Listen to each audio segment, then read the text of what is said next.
we're back. Yep, welcome to Bad Influence, returning with all your old favourites, including some fat reviews. This week, our panel look at Jurassic Park on the Mega Drive. And we've got a first look at the game everybody's talking about, Mortal Kombat.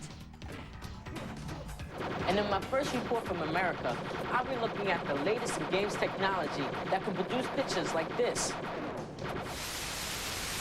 Me. I'm back too. It's me, Fertlers. Over here.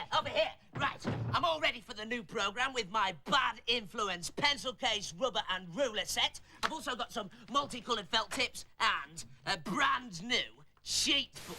Right, now for the first cheat of the new series. It's for Super Swiv on the SNES. Now, normally on Super Swiv, you have to choose to control either the helicopter or the Jeep. But this cheat lets you control both at once. Simply press select on the title screen and then start an A. So, that's select and start an A. And now I can attack from both the ground and the air together. Right, if you'll excuse me, I just think I'll finish off writing my address, yes. Here we are. Namrood, star of Bad Influence, yes, to the shed, that's right. Behind the studio, Leeds, Britain, the world, solar system, the universe, yes, and the cosmos. A somewhat unscheduled interruption, the first of many, I'm sure. Hey, are you tired of typing? Are mice making you miserable? Are you jaded by joysticks? Then what you need is one of the new personal computers that you can write on. Hey, right on. This one's called the Pen Pal. It was launched by Amstrad earlier this summer. It has the capability to be a phone book, a diary and a notepad, and you can put additional software in this little slot on the back here. Now, when you first use this machine, you have to teach it how you write. Not how you write, because it understands the letters, how you write, because it's got to understand how you form each letter. So, let's do B. Train B. Capital B, and tick. Now it's learned how I do a capital B. I put all the other letters in before the programme, so now if I write my name, it should recognise it no problem at all. A-N-D-Y-C-R-A-N-E.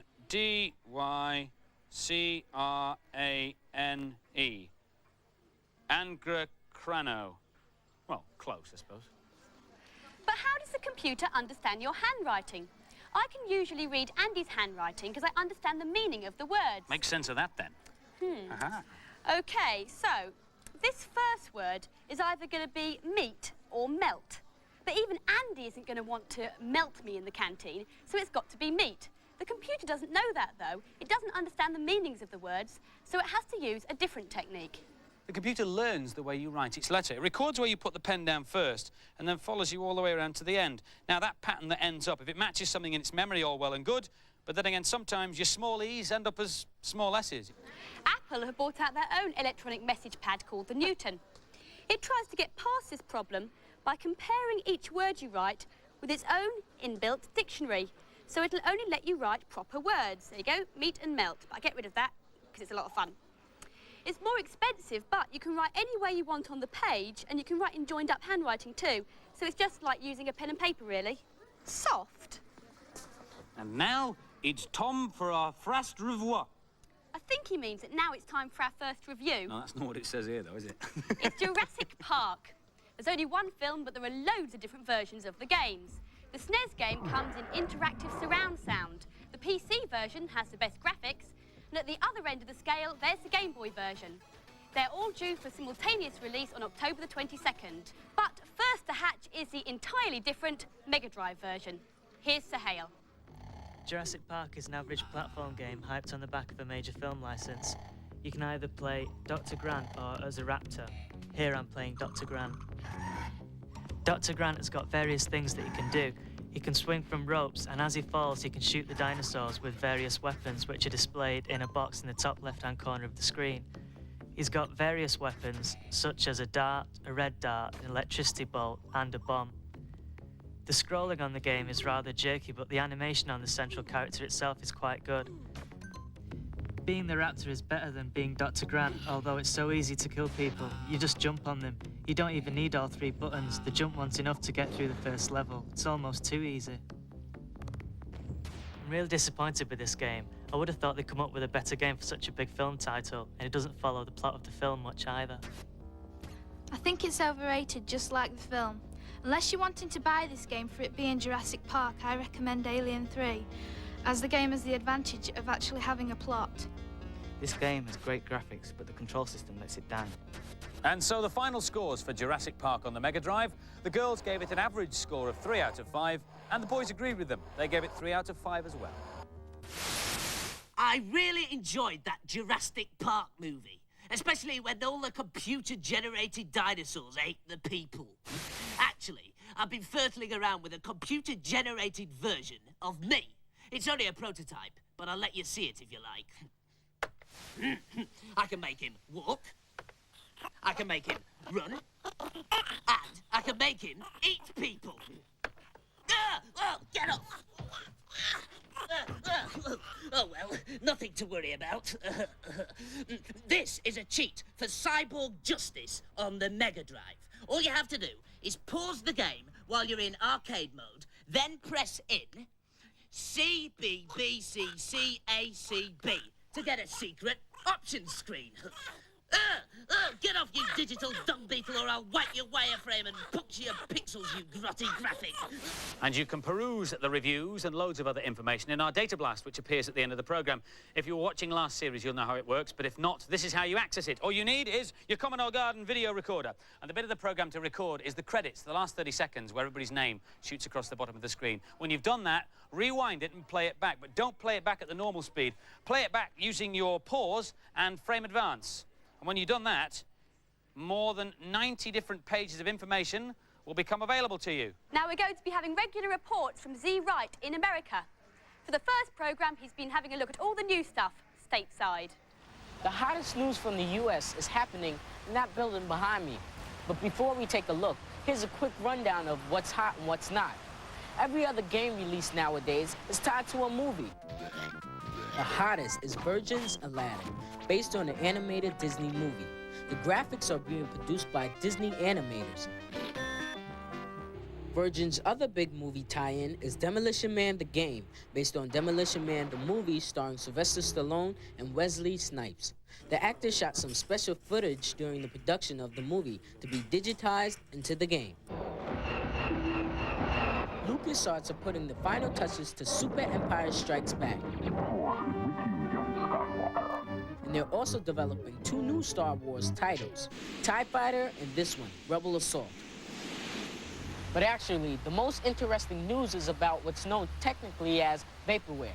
Everybody's been talking about it for months, but it really doesn't exist yet. One example is Sega's home virtual reality headset. They had a prototype version of it at a big computer show in Chicago in June, and they told us we could have it today to show you. Then they changed their mind. Another fascinating piece of vaporware is the so-called Action Gamesmaster. As far as we can tell, it only exists in this picture, but it's supposed to play Super NES, Mega Drive, Master System, and NES, and CDs. Personally, I'm waiting for the Mark II version, which will no doubt make toast, tidy your bedroom, and probably land a man on Mars. But one piece of vaporware that is slowly condensing into reality is 3DO, and this is their headquarters in California.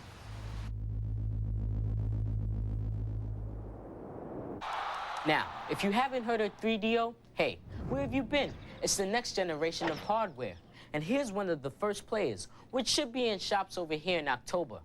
A lot of big names have been involved in developing this machine, and they're hoping it's gonna take over the world. All of the software comes on CDs, and this machine plays music and photo CDs as well. The interactive CDs include both information titles like encyclopedias, dictionaries, and educational software, and of course, games. The machine has fantastic graphics and sound capabilities. This is the opening sequence of a game called Microcosm. The people are digitized actors, but the helicopter is computer generated. This is the space simulator game called Total Eclipse. It's still at a very early stage of development, but you can still get a sense of the power of the platform. Ooh. There will be 10 titles ready when the machine is launched, with at least another 10 by Christmas, including this one, Crash and Burn. This is a CD full of images. To encourage the game developers to use the capabilities of the studio, they're given a library of 200 CDs full of images and sounds they can use for free. The most obscure image I could find was this animal from Borneo. Slow loris. A slow loris. Could it be the new Sonic? But I'm going to leave you with the latest way of watching TV. It's called the Virtual Vision Sport. It's a portable TV with a difference. It gives you the effect of a giant TV screen hanging about 10 feet in front of you in midair. Oh, the football game. Oh, man. Is he right? In a world of his own. And that 3DO system will be out in Britain next April. Steady on, Z-Man, steady on. Other hardware manufacturers are bringing out their own CD systems too. This is the Commodore CD32. This will be out in your shops next month. It's basically an Amiga 1200 with a CD drive, but 50 games are promised by Christmas. There are lots of reasons why software on CD is taking over the world. They're a lot cheaper to produce than cartridges or floppies, and they're very difficult to pirate. But the main reason is that a single CD can hold as much information as 80 cartridges or a staggering 800 floppy disks. And that means you can store video footage directly onto the disc. One of the first games to do that was this one, Night Trap. But even with all that extra information, the picture quality is still pretty grainy, isn't it? It's not like your TV. That's because your television picture is made up of 25 different pictures a second, and each of those 25 pictures is made up of 100 million bits of information. That's 2,500 million bits a second. Existing CD systems like the Mega CD can only cope with 1 million bits of information a second. That's why they can only produce this rather grainy image in a quarter of the screen. So what you need for real full-motion video is a way of storing loads of pictures on the CD without using up so much of the memory. Here's 2 frames from that sequence of Andy waving. It's a bit like a spot the difference competition, and that difference is fairly small. Once the first frame has been recorded on CD, the computer can produce the second frame just by knowing what's changed. And that information takes up very little memory. And this CD player has a little add-on black box that lets you do exactly that. It will let you store 74 minutes of music and video on a single CD. Stuff like this from Dire Straits. Now, initially, only music videos will be available, but later on in the year, they promise us that you'll be able to get feature films. And full-motion video opens the floodgates for more realistic games. This is the FMV version of The Seventh Guest. Now for this week's news and previews.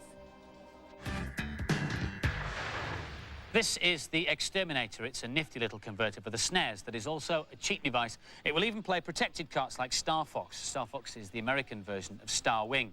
Like most cheat devices, codes will enable you to get extra lives, extra energy, and to reach advanced levels. Sega of America are introducing a rating system for all their own label games. Jurassic Park and Roadrunner on the Game Gear are the first ones to get a rating, and they'll be getting GA, which stands for General Audience. However, there are no plans to introduce these ratings over here. Time to dust the cobwebs off your Super Scope, because at long last, there's a new game. This is Yoshi's Safari on the SNES. The 2 chums have been thrust into a shoot-'em-up extravaganza. Mario hops aboard his green scaly pal to bag as many wild beasts as he can. That should be out in November. And now for some more games reviews. Pop and Twinbee on the SNES is a cutesy shoot-'em-up featuring 2 of the characters from the popular fantasy shooter Parodius. In this game, the characters fly through equally bizarre landscapes in their matching spaceships. Sweet. Or is it? Here's Kathleen flying her pretty blue ship. This is a good fun shoot-'em-up. It has some humorous characters and lovely cheerful music. You can play on your own or with a friend. There's lots happening so you don't get bored. Sometimes it's hard to see where you are because there's so many things on the screen at once. You need different weapons to kill different baddies. The end of level bosses are really good.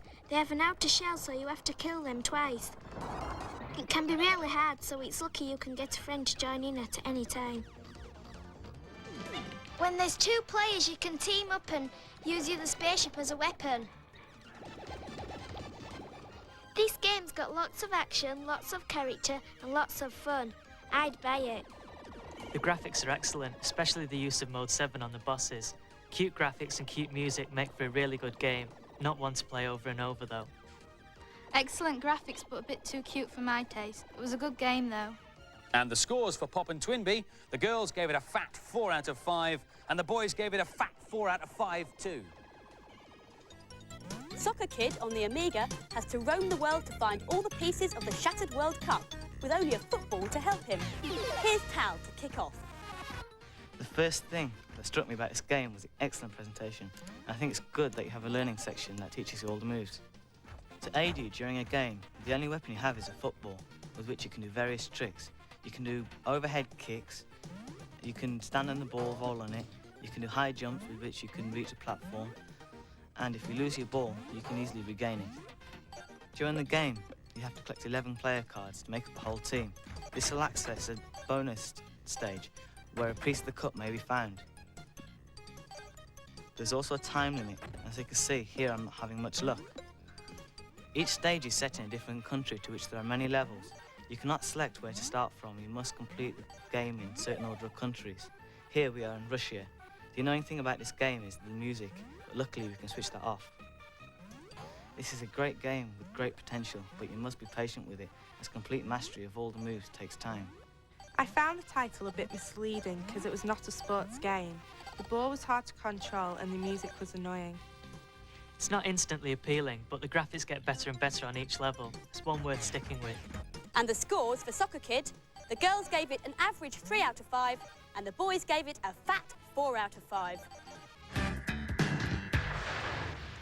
This Monday, sweaty hands across the country will be able to grab hold of the most hyped game since Sonic 2. Mortal Kombat, claimed to be the most graphic beat-em-up ever. Digitised characters literally rip the hearts out of each other's bodies and tear off each other's heads. So here it is then, the first showing on British television of the game that everybody's talking about. This is Mortal Kombat. Now, the software company behind this are hoping that all the hype will sell some more copies of the game. But as a beat-em-up goes, it's no more violent than any other you can buy. The difference is that, like the coin-ops in the arcades that have a switch that turns off the violence, Mortal Kombat's got a gore code included. Now, a gore code is simply a cheat that lets you turn the violence on or off like a tap. This is it without the cheat. And this is it with it. I don't know what all the fuss is about myself. That cheat is only supposed to be available to anybody over the age of 18, but of course by now it's been published in all the magazines. Listen, take it from me, it doesn't add anything to the gameplay, and bear this in mind before you part with your hard-earned. In a month's time, the best beat-em-up ever comes to the Mega Drive. Good old Street Fighter 2. The annoying thing about Mortal Kombat isn't the violence or even the hype. It's the fact that, once again, video games will be put under the spotlight and given bad press by people who really don't know what they're talking about. What a load of scrotty rubbish! Of course video games can't make you violent, and anybody who says they can, I'll rip off their heads and write their name on the wall with the blood from their tonsils. I've been playing video games for ages, and it hasn't affected me. Right! I'm going to tell you this cheat once more. It's how to get to the cheat menu on Body Blows for the Amiga. All you have to do on the tournament screen is pull both joysticks back for 10 seconds. I said 10 seconds to get to the cheat menu. What are you looking at? I've been playing video games for ages, and what are you looking at? If you want to access the Data Blast, set your video recording now. Competition time now. We've got a CDI player and some software to give away. Competition question is very simple. What do the letters FMV stand for? If you think you know, why not give us a call on 0891 700 100. Calls will cost you no more than 25p, but check with whoever pays the phone bill before you pick up the phone. The lines will stay open till midnight on Monday. And if that wasn't enough, you will also receive the Funky Bad Influence T-shirt. And hey, get this, a copy of Namrood's latest album. Girls, get ringing in. And also you can write with any comments or ideas you'd like to see featured. But that's it for this week. Bye. Just before we go, though, I'd like to point out that I did write all the credits for this week's programme on my pen pad. See ya.